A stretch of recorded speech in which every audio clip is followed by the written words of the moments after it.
大家好，我係 Sandra。最近喺唔同嘅場所接觸嘅時候，我感受到一種普遍嘅震動，嗰係一種關於停滯同埋生存焦慮嘅集體情緒。好多人會覺得生活好似突然間被撳咗暫停鍵，本計劃好嘅事情受阻，或者對未來嘅生活保障感到不安。今日我想從能量嘅角度同大家傾下，當我哋面對呢一種被困嘅深淵感嘅時候，應該點樣自處呢？喺古老嘅智慧中，水係代表情感同埋流動。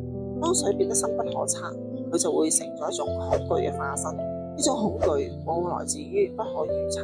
當我哋感到生活開支或者外在環境讓我哋產生窒息感嘅時候，佢習慣咗去對抗，但係對抗只係會讓能量更加僵硬。其實深淵並唔係要吞噬我哋，佢要我哋學識好似水一樣，無論地形幾咁兇險，水始終會揾到佢嘅出路。真正嘅靈性修行並唔係脫離物質世界，而係喺物質嘅限制之中依然保持內在嘅彈性。有時我哋為咗支持長遠嘅夢想，必須先低頭去照顧好眼前嘅生活。呢個唔係一種退縮，而係一種緩衝，好似流水一樣，遇到乾涸嘅土地就會先滲透填滿。當我哋能夠坦然接受每個當下嘅每一個救急或者過渡，我哋就唔會俾環境壓抑，而係主動選擇咗流動嘅姿態。等我哋將所有嘅理論都放低，無論你此刻你係為生活感到焦慮，定係覺得前路模糊，跟我一齊進入呢3分鐘嘅留白，俾自己一個好好休息。吸氣，受宇宙之中好永恆嘅流動，永遠唔會乾涸嘅滋養。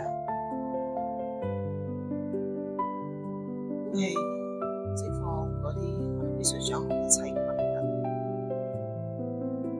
吸氣，就宇宙嘅光。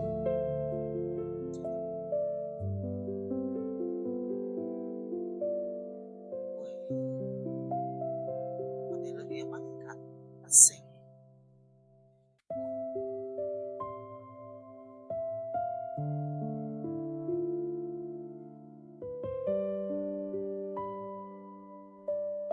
多謝你陪我呢段時間，請記住，暫時嘅停滯只係為咗重新對準頻率。